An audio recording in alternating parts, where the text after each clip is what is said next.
Vous écoutez l'épisode 73 du podcast Business en spa esthétique, 10 conseils pour les nouveaux spa managers.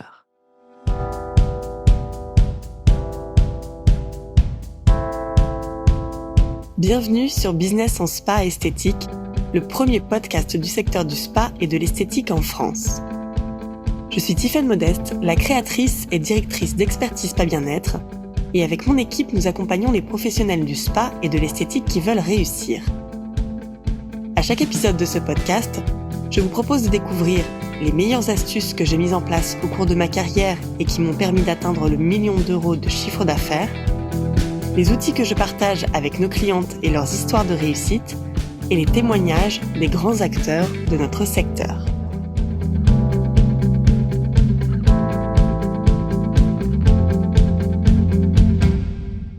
Il est toujours difficile de savoir par où commencer lorsque vous prenez vos fonctions de spa manager pour la première fois dans un centre. Il y a tellement de choses sur lesquelles vous concentrez que souvent, prendre vos marques avec une équipe qui est déjà établie peut s'avérer difficile. Alors cette semaine, je partage avec vous 10 conseils pour chaque nouveau spa manager. Ces 10 conseils s'appliquent si vous êtes débutant ou bien si vous prenez vos fonctions dans un tout nouveau centre. Alors le premier conseil concerne le suivi des clients. Un bon moyen de savoir ce qu'il se passe dans un spa, c'est d'examiner les avis des clients, principalement, évidemment, les plaintes et la manière dont elles sont traitées. Donc une des premières choses à faire dans votre prise de poste, c'est donc de lire les historiques des commentaires clients. S'il y a un journal qui répertorie chaque plainte, par exemple, analysez quels sont les problèmes signalés par les clients. Est-ce principalement lié au personnel ou à sa manière de travailler? S'agit-il de problèmes de maintenance récurrents? Y a-t-il beaucoup de plaintes ou juste quelques-unes? À quelle fréquence ou quand ont-elles eu lieu? Est-ce que c'est plutôt en semaine, plutôt le week-end, etc. Cela vous donnera une idée globale de la réputation du centre et de la façon dont le client est pris en charge. S'il n'y a pas de procédure en place concernant la gestion de la satisfaction des clients, eh bien cela signifie que le spa ne garde pas un œil attentif sur les retours clients et la fidélisation. Sans cette procédure, il est difficile de demander à votre équipe de réagir comme il faut face à une plainte. Sans cette procédure, les bonnes pratiques d'accueil et de prise en charge des clients ne peuvent pas être suivies par la direction. Donc la première action que je vous propose consiste à lire ces avis clients sur les différents supports présents dans le spa, le livre d'or, les questionnaires de satisfaction, les avis Google, de vérifier dans un premier temps s'il existe un journal qui répertorie les plaintes des clients, puis, dans un deuxième temps, de vérifier l'existence de cette procédure de satisfaction client. À défaut, eh bien, vous notez dans votre to-do list de créer cette procédure, de la faire valider par votre direction si besoin, et enfin, de la partager avec votre équipe afin de la former. Le conseil numéro 2 concerne la gestion des problèmes RH. Lorsque vous débutez en tant que manager, une des choses qui s'avère stressante, c'est la gestion des difficultés liées à l'équipe. Or, c'est une tâche à ne jamais reléguer au second plan. Il est vraiment important de vous concentrer immédiatement sur les problèmes de ressources humaines, de les traiter en priorité. L'équipe doit voir que vous êtes concentré sur la recherche de solutions pour améliorer la qualité de vie au travail ainsi que l'efficacité et la performance de chacun. Donc l'action numéro 2 que je vous recommande, c'est de demander à votre direction ce qui nécessite de l'attention quant au suivi RH et de vous concentrer sur ça. Si vous n'avez pas de service RH, vous pouvez évaluer la situation en programmant des entretiens individuels dès le premier mois de votre arrivée dans le spa. Et ça, j'y reviendrai un petit peu plus tard. Le conseil numéro 3 concerne le recrutement. Alors de toute évidence, le recrutement, c'est l'une des plus grandes difficultés auxquelles tous les spa managers, qu'ils soient débutants ou confirmés, sont confrontés.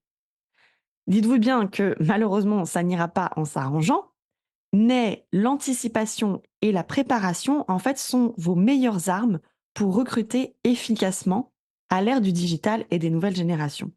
Donc, acceptez que le recrutement peut être long, voire très long, énergivore, mais c'est vraiment une de vos priorités en tant que manager, puisqu'à chaque recrutement que vous menez, vous saisissez une opportunité supplémentaire de créer votre équipe de rêve.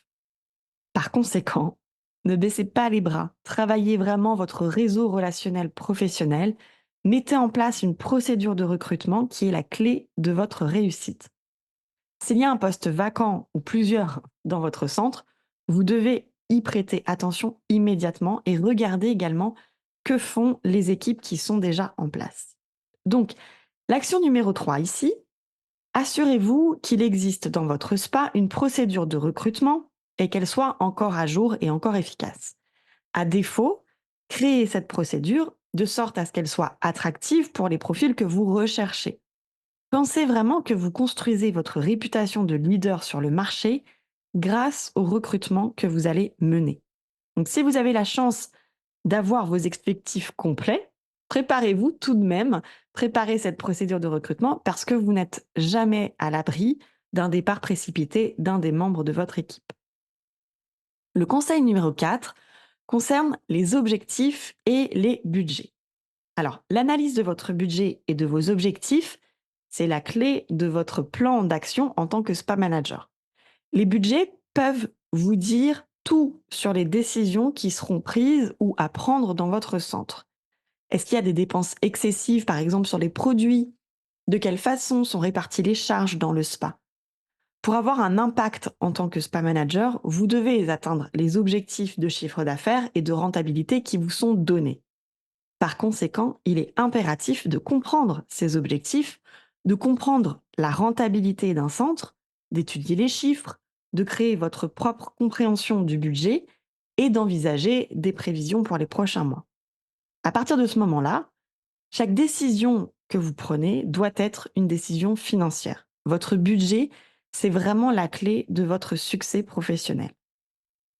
L'action numéro 4 que je vous recommande donc, c'est de demander les historiques des tableaux de bord de gestion du spa, les indicateurs clés de performance, comme le taux d'occupation, le taux de captation si vous êtes en hôtel, la part des ventes de produits dans le chiffre d'affaires total du centre. Alors, si ces informations font défaut, rien ne vous empêche de créer votre propre tableau de bord de gestion du spa pour vous et vous pourrez ainsi projeter ce prévisionnel d'objectifs de chiffre d'affaires en fonction de vos capacités de production. Vous pourrez les répartir grâce à ce tableau parmi les membres de votre équipe et suivre les résultats obtenus pour réadapter vos actions et vos stratégies de développement au fur et à mesure. Le conseil numéro 5 consiste à observer et analyser pour mieux connaître votre équipe. Donc, un autre bon moyen de comprendre la dynamique du spa dans lequel vous allez rentrer, c'est d'observer et de travailler en équipe. Ainsi, vraiment pendant les 2 premières semaines de votre prise de fonction, faites partie de l'équipe pour que les employés, vos collaborateurs, vos collaboratrices oublient qui vous êtes et se comportent comme ils le font normalement. Si vous zappez cette étape et que vous voulez révolutionner les choses dès votre arrivée, vous allez bouleverser et contrôler plutôt qu'entraîner et motiver votre équipe. Donc cette phase d'observation, elle est vraiment nécessaire si vous voulez apporter des changements et avoir un impact fort et à long terme sur l'équipe et l'entreprise. Donc l'action numéro 5 que je vous recommande, c'est de passer beaucoup de temps, par exemple, à la réception. Rangez, pliez les serviettes, soyez vraiment présent ou présente dans les couloirs. Aidez l'équipe à refaire les cabines, par exemple. Bref, passez du temps aux côtés des membres de votre équipe pour leur montrer, d'une part, votre soutien, l'aide et la reconnaissance de leur travail. Imprégnez-vous vraiment de leur mode de fonctionnement et ensuite vous pourrez analyser de quelle façon vous allez pouvoir les aider à faire encore mieux. Le conseil numéro 6, c'est créer votre vision. Alors, c'est quelque chose qu'on répète souvent, mais qui est absolument fondamental. Il n'y a pas de leader sans vision. Votre vision, en tant que manager, elle est au cœur de votre réussite. Que voulez-vous atteindre au cours de votre première année sur ce poste? Où voulez-vous mener le spa d'ici la fin de cette première année? Est-ce que vous voulez par exemple obtenir un prix ou un label qualité? Est-ce que vous souhaitez atteindre les 20% de chiffre d'affaires de vente produit dans votre chiffre d'affaires total? Quoi qu'il en soit, faites de votre vision une phrase placez-la au-dessus de votre bureau ou en tout cas à portée de main et à portée de vue. Vous pourrez ensuite partager cette vision ou cet énoncé de mission avec votre équipe lors des entretiens individuels. Les gens ne peuvent pas se sentir impliqués dans un but si ce but est seulement dans votre tête. Donc l'action numéro 6 consiste à définir votre vision, à la fois pour le centre, mais aussi votre vision à vous à titre personnel. Parce que cela va vous permettre de vous mettre en accord sur les raisons qui font que vous êtes là aujourd'hui sur ce poste et vos envies personnelles. C'est un excellent moyen de rester motivé tout au long de l'année et de faire face aux difficultés que vous allez rencontrer chaque jour avec plus de recul. Le conseil numéro 7 concerne les entretiens individuels. Donc, organisez ici des entretiens individuels d'au moins 1 heure avec chacun des membres de votre équipe pour travailler justement autour de cette vision. Ces entretiens, ces premiers entretiens, vous permettent également de mieux connaître chacun des membres de l'équipe, de comprendre leur motivation, pourquoi ils sont là, de les aider à définir leur propre vision, parce que parfois, c'est un exercice qui n'est pas forcément si évident et on peut être confronté à des membres d'équipe qui ne connaissent pas leur vision, qui ne savent pas finalement le pourquoi fondamental ils sont là et pourquoi ils ont choisi de travailler ici à vos côtés. Donc demandez-leur ce qu'ils attendent, essayez de résoudre les problèmes éventuels auxquels ils sont confrontés et établissez vraiment cette connexion avec chacun d'entre eux. Il est important que, quelle que soit la taille de votre centre, quelle que soit la taille de votre effectif, vous meniez ces entretiens régulièrement. Donc l'action numéro 7 que je vous propose, au cours des 2 premières semaines, lorsque vous serez en phase d'observation, comme on l'a vu dans le point numéro 5, planifiez vos rendez-vous d'entretien individuel sur votre agenda ainsi que sur le planning de l'équipe. Préparez ensuite une fiche de suivi individuel pour chaque membre de l'équipe et notez les points que vous devez aborder au cours de ces rendez-vous. Vous pourrez garder ainsi une trace de chaque entrevue afin de vous aider à créer un plan de management et de motivation à l'année. Le conseil numéro 8 maintenant concerne les procédures. Alors, dans un spa, les procédures sont un guide des bonnes pratiques. Mais c'est aussi un de vos atouts majeurs en tant que spa manager. En ce sens que vos procédures vous font gagner un temps précieux et sont un outil de management incomparable. La création de procédures, c'est par contre un processus qui est long, que vous ne pourrez pas faire en un seul morceau et que vous allez continuer de mettre en place tout au long de votre présence et de votre carrière. Mais grâce à vos 2 premières semaines d'observation, vous saurez identifier ce qui doit être traité le plus rapidement avec l'équipe parce que les procédures seront la clé pour vos fondations en tant que spa manager. Donc l'action numéro 8 que je vous propose, c'est de faire la liste. Quelles procédures sont actuellement en place? Qu'est-ce que vous devez mettre en œuvre pour le bon fonctionnement du spa? Et je vous propose ainsi de créer un classeur de procédures avec différents chapitres. Des chapitres comme ouverture, tout ce qui concerne l'ouverture, la fermeture du spa, tout ce qui concerne la prise en charge des clients, tout ce qui concerne l'accueil, l'encaissement, la réception des clients, tout ce qui concerne les espaces détente, attente, les vestiaires, tout ce qui concerne les cabines, tout ce qui concerne l'espace vente, le nettoyage, l'entretien, le fichier client, la gestion des stocks, etc. Pour vous faciliter ce travail et vous faire économiser de nombreuses heures, je vous invite à découvrir le pack procédures que nous avons créé avec l'équipe d'expertise pas bien-être. Ce pack de procédures est disponible à la commande en téléchargement. Il comporte 9 trames de procédures qui sont déjà rédigées. Ce sont des procédures indispensables dans un centre et qui vont vous guider pour créer et constituer ce fameux manuel que vous allez pouvoir compléter. Dans ce pack de procédures, vous disposez également de cette liste complète que j'ai commencé à énumérer ici, où vous retrouverez toutes les procédures que vous devez avoir dans votre centre et qui seront classées par chapitre. Donc ce pack, pour rappel, il est disponible à la commande sur notre site internet expertise-spa-bien-être.fr et vous pourrez le retrouver sur la page Les outils. Le conseil numéro 9 concerne le plan d'action trimestriel. Avec l'observation que vous avez faite combinée aux problèmes que vous avez traités au cours des 3 premières semaines, vous êtes maintenant prêt ou prête à créer votre plan d'action pour les 3 prochains mois. Donc soyez extrêmement précis dans ce que vous voulez réaliser sur le prochain trimestre et toujours expliquer pourquoi vous le faites ainsi que les résultats que vous en attendez.